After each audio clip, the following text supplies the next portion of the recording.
It is my opinion that you do not really understand the concept of banking. All the banks are broke.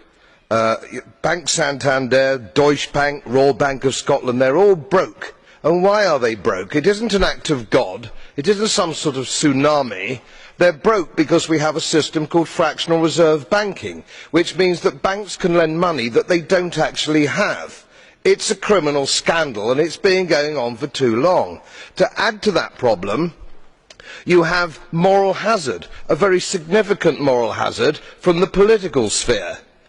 And most of the problem starts in politics and central banks, which are part of the same political system.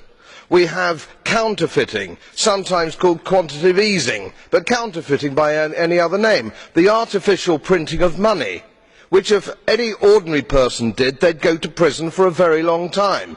And yet governments and central banks do it all the time. Central banks repress the amount of interest that rates are, so we don't have the real cost of money. And yet we blame the retail banks for manipulating LIBOR. The sheer effrontery of this is quite astonishing. It's central banks that manipulate interest rates, Commissioner.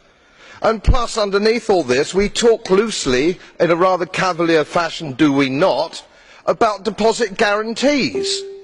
So when banks go broke through their own incompetence and chicanery, the taxpayer picks up the tab. It's theft from the taxpayer.